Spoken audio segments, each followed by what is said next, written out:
마지막으로 식품 등의 표시광고 자율심의에 대하여 중앙대 정명섭 교수님께서 발표해 주시겠습니다. 정 교수님은 한국보건산업진흥원 식품산업단장을 역임하시고 현재는 중앙대 식품공학과 교수로 재직 중에 계십니다. 발표 부탁드립니다. 감사합니다.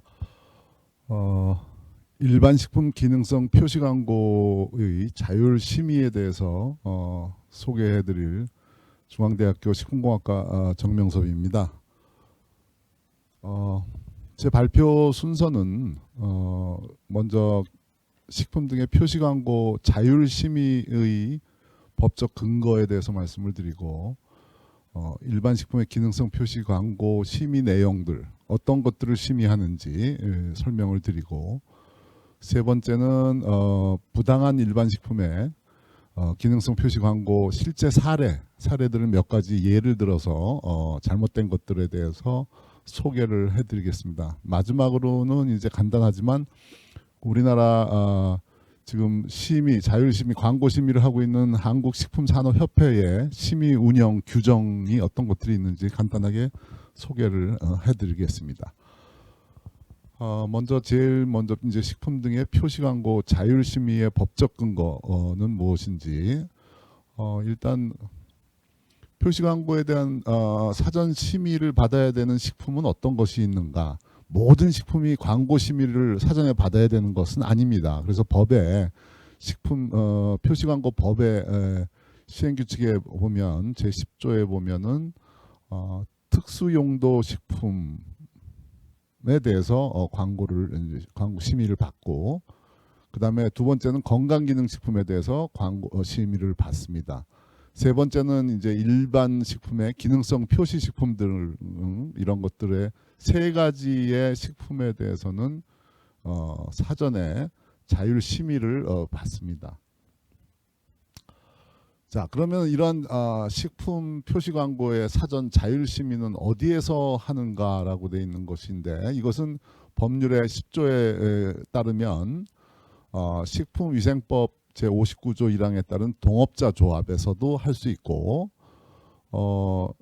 식품위생법 제64조 1항에 따른 한국식품산업협회 건강기능식품에 대한 법률의 제28조에 따라 설립된 단체 즉 건강기능식품협회죠. 그렇게 돼 있고 또는 소비자기본법에서 소비자단체에서도 할 수는 있습니다. 그렇지만 현재는 이 식품은 특수용도 식품이나 일반 식품은 한국식품산업협회에서 사전 광고 심의를 하고 있고 건강기능식품의 경우에는 건강기능식품협회에서 지금 광고 심의를 하고 있습니다. 나머지 소비자단체나 동업자조합은 현재 수행하고 있는 데는 없습니다. 그럼 식품 표시 광고 사전 자율 심의는 누가 하느냐? 그럼 즉 심의위원회의 위원들은 어떤 사람들이 들어가느냐? 이런 것은 법에 규정되어 있는 것인데 이 사전 광고 심의를 위해서 심의위원은 10명 이상 25명 이하 위원으로 구성이 되어야 된다라고 이렇게 되어 있습니다. 그중에서 그럼 어떤 사람들이 들어가느냐? 식품 등 관련한 산업계에 종사하는 사람, 즉 관련 식품 업체에 근무하는 사람이 들어갈 수 있고 이 경우에는 전체 위원수의 3분의 1 미만이어야 합니다. 그러니까 30%까지만 산업계에 계신 분들이 들어갈 수 있고 소비자단체장이 추천하는 사람, 소비자기본법에 의한 소비자단체장이 추천하는 사람, 소비자단체에서 오시는 분들이 계십니다. 그 다음에 이제 변호사협회에 등록한 변호사로서 대한변호사협회에서 장이 추천하는 사람, 이렇게 변호사죠. 그 다음에 비영리 민간단체 지원법에 따라서 식품 등의 안전을 주된 목적으로 하는 단체장이 추천하는 사람, 식품과 관련된 기관에서 오실 수 있고 그 밖에 식품 등의 표시 광고에 관한 학식과 경험이 풍부한 사람, 전문가라고 말할 수 있는 분들이고 교수님들이 들어갈 수가 있겠습니다. 그래서 저희 지금 식품 표시광고 자율심의위원회 심의위원 구성은 A분과와 B분과로 두 가지로 나눠져 있고 A 분과에는 학계 식품 분야에 4명이 위원장을 포함해서 4명이 지금 계시고, 또 의료 분야의 학계는 즉 의과대학에서 의사 한 분이 계시고, 소비자 단체에서 2분, 법조계에서 변호사 한 분과 로펌의 전문위원 한 분, 이렇게 2명이 계시고, 산업계 3명 해서 12명이 A 분과에 근무를 하고 계시고, B 분과 같은 경우에는 학계가 5명, 의료 분야 이제 의사 한 분, 소비자 단체 3분, 법조계 한 분, 산업계 3분 해서 13명으로 활동 중에 있습니다. 그래서 A 분과 B 분과 합치면 총 25명이 되고, A 분과와 B 분과가 격주로 번갈아 가면서 심의를 현재 하고 있습니다. 자, 그럼 2번째, 그런 이런 심의위원회 위원님들이 어떤 것들을 주로 심의하는가에 대해서 간단히 소개를 해드리겠습니다. 우선 심의위원회에서는 어떤 것들을 심의하나요? 즉, 지금 식품표시광고법 제8조와 관련돼서 시행령 제 3조 1항에 관련된 별표 1이라는 것이 있는데, 이것이 부당한 표시 또는 광고의 내용입니다. 그래서 부당한 표시 광고가 뭔가를 설명을 하고 있는데, 이것은 뭐 일반 식품의 기능성 표시 광고뿐만 아니라 건강기능식품도 해당이 되고, 또한 특수용도 식품도 해당이 됩니다. 그래서 제일 먼저 부당한 광고 중에 대표적인 것이 질병의 예방 치료에 효능이 있다는 것으로 인식할 우려가 있는 것들이 첫 번째가 되겠습니다. 그래서 식품이 질병을 치료한다거나 또는 예방한다는 이런 광고를 해서는 아니 되는 것이죠. 그런 것은 의약품이 되겠습니다.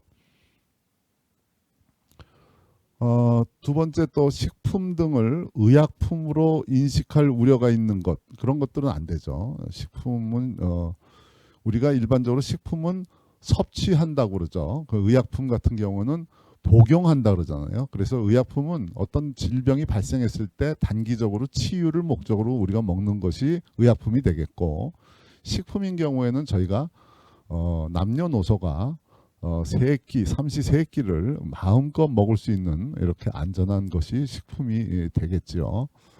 3번째가 건강기능식품이 아닌 것을 건강기능식품으로 인식할 우려가 있는 표시광고도 부당한 것입니다. 즉 일반 식품에 기능성 표시광고를 할 수 있게끔 만드는 근거가 바로 여기서 나오는데, 2번째의 나번에 이것 같은 경우에는 부당한 표시광고로 에서 제외가 된다는 것이죠. 그래서 이 가나다라가 제외되는 것인데, 2번째가 제품에 함유된 영양 성분이나 우리가 일반적으로 뭐 비타민이나 이런 것들 같은 영양 성분, 또는 원재료가 신체 조직과 기능의 증진에 도움을 줄 수 있는 내용, 즉 기능성 원료를 말하는 것이죠. 원재료 기능성 원료를 집어넣어서 식약처장이 정하여 고시하는 내용의 표시광고는 부당한 광고에서 제외를 한다라 해서 일반 식품에서도 기능성 표시 광고를 할 수 있게끔 이렇게 된 것이죠. 자, 4번째가 거짓 과장된 아래와 같은 이런 표시 광고는 부당한 것이다라는 것이에요. 그래서 광고에서 이렇게 허위 과대 광고라 그러죠. 소위 허위 과대 광고, 이렇게 부풀려서 뭐 이렇게 광고를 하는 것들이 여기 들어가는 것이고,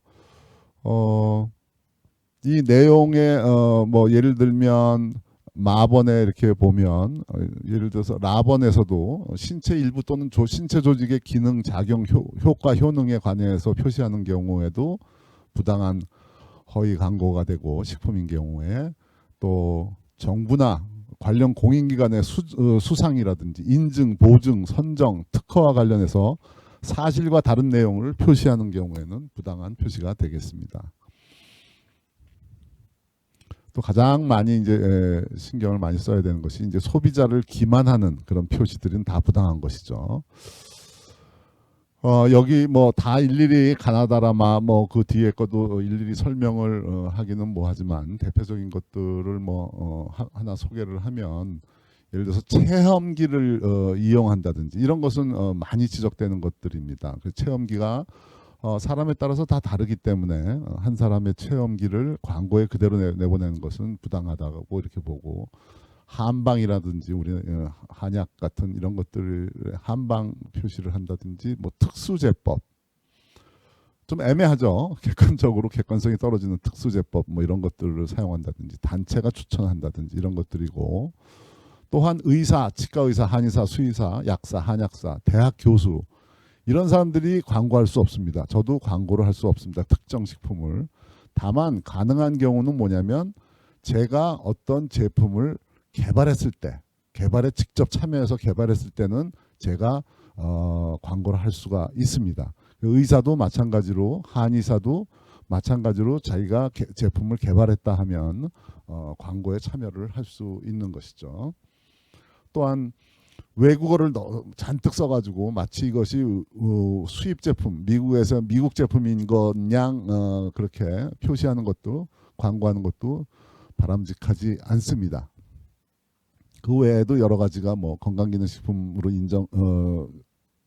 오인할 수 있다는 거 이런 것들도 안 되고 뭐 이온수 또는 생명수, 뭐 약수 이런 과학적 근거 없는 추상적인 용어로 표현하는 것도 저희가 광고 심의에서 주로 지적하는 그러한 사항이 되었습니다. 여섯 번째, 일곱 번째는 조금 유사한 내용이라고 할 수 있겠지만 다른 업체의 제품을 비방하는 거. 그러니까 우리 업체하고 다른 업체하고 이렇게 비교해서 다른 업체를 비방하는 것들은 우리가 가능하면 삭제를 시키고 또한 객관적인 근거 없이 자기 또는 자기 식품을 다른 영업자의 식품과 부당하게 비교하는 경우는 부당한 광고로 우리가 간주를 하고 있습니다. 물론 경우에 따라서는 과학적 근거를 비교하는 방법이나 이런 것 뚜렷한 과학적 근거를 제출하는 경우에 인정될 수는 있습니다. 사행심을 조장하거나 음란한 표현을 하는 것들도 부당한 광고로 보고 있습니다. 그래서 판매 사례품이나 경품 등의 제공 등 사행심을 조장하는 내용의 표시 광고는 부당한 광고로 하는데 참 이 사행심을 조장한다는 것이 매우 좀 애매한 그런 용어라고 생각이 됩니다. 그래서 이거 어떤 경우에는 업체가 어떤 뭐 자기네가 제품을 사용한 후기를 내서 추첨을 통해서 제품을 이렇게 몇 개, 한 개씩 이렇게 드리는 경우도 있고 그런데 그것이 사행심 조장이냐 뭐 이렇게 해서 문제가 되는 경우도 있지만 가능하면 뭐 현금을 이렇게 뭐 누구한테 현금을 10만 원을 준다 뭐 이런 것들은 좀 사행심이 조장된다고 이렇게 판단이 됩니다. 그렇지만 뭐 자기네 제품들을 이렇게 소비자들한테 조금씩 주는 것들은 좀 인정이 되지 않을까라는 생각은 듭니다. 미풍양속을 해치거나 해칠 우려가 있는 저속한 도안 또는 사진 이것도 상당히 좀 애매한 경우가 많이 있습니다. 그래서 이렇게 좀 광고의 전반적인 이렇게 내용을 한번 검토하고 또는 이런 사진이나 그림을 보고 위원님들이 여러 명이 이제 판단을 해서 과연 이게 좀 저속한 도안이냐 아니냐를 이렇게 판단하는 경우가 있습니다. 그 외에 뭐 비교 사항으로서는 사실 저희가 이제 표시광고 심의를 하는데 이제 적객업소에서 하는 것들은 해당이 되지 않고 예를 들어서 영업허가, 식품 제조업 허가를 가지고 있지 않은 데에서 식품을 이렇게 만드는 경우가 종종 있습니다. 몇 가지 뭐 예를 들면 뭐 과메기 같은 것도 이렇게 만들어서 이렇게 파는 경우도 있는데 그런 것들은 이제 해당이 안 된다라는 것은 이제 비고에 이제 들어가 있는 것입니다. 부당한 일반 식품의 기능성 표시 광고에 대한 사례를 몇 가지를 소개를 해드리겠습니다.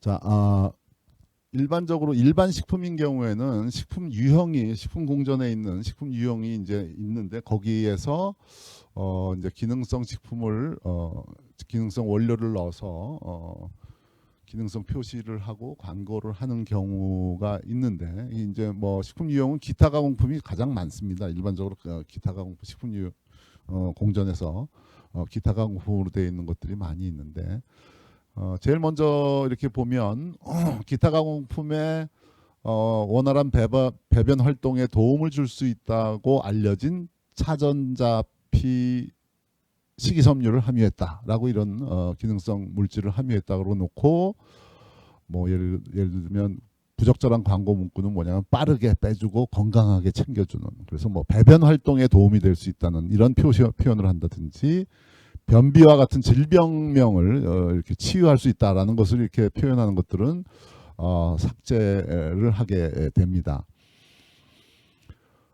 그 밑에 이제 다류, 액상차 뭐 이런 데에도 혈중 중성 지질 개선에 도움을 줄 수 있다고 알려진 난소화성 말토덱스트린을 함유하고 있다고 해서 이 다류나 액상차인데 이제 광고하는 문구 중에 있는데 요거는 이제 기능성 내용은 아니지만 국내 업계 최초로 도입한 뭐 이런 문구를 씁니다. 도입한 무균 생산 시스템을 적용해서 깨끗하고 안전하게 생산한 제품이다라고 이렇게 쓰는 경우에 저희들 이제 심의위원 입장에서는 업계 최초라고 하면 그거에 대한 객관적인 근거를 제출해라라고 이렇게 근거 제출 요청을 이렇게 하게 돼 있습니다. 그래서 일반적으로 국내 최초 같은 경우는 최초가 이제 근거를 제출하면 확인이 될 수 있지만 예를 들어서 국내 최대 뭐 이런 것들은 바뀔 수도 있기 때문에 뭐 내년 되면 또 그게 바뀔 수도 있기 때문에 가능하면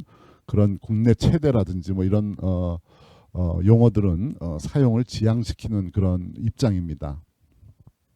또 특수용도 식품 중에서 일반 식품 중에 특수용도 식품에 체중 조절용 식품을 체중 조절용 조제 식품이죠. 이렇게 광고 기능성 원료를 넣어서 이렇게 하는데 이것도 마찬가지로 식이섬유 차전자피 식이섬유를 넣어서 배변 활동에 도움이 됐다고 이렇게 한다 그러는데 여기도 뭐 광고 부적절한 광고 문구는 오랜 시간 연구를 거듭한 끝에 영양 밸런스를 생각한 에이지 케어 더블 다이어트 쉐이크가 탄생됐다. 좀 애매하죠. 객관적인 근거 자료 제출이 요망되는 그런 내용이 되겠습니다. 오랜 시간 뭐 연구했던 영양 밸런스를 생각했다는 것이 뭔지, 에이지 케어 더블 다이어트가 뭔지 그런 것들에 대한 객관적인 자료를 내라 그러고 또 기타 가공품으로서 이제 뭐 여러 가지 넣어서 뭐 예를 들어서 누구 박사의 균형 건강을 위한 영양 레시피 누구 박사가 했다면 그분이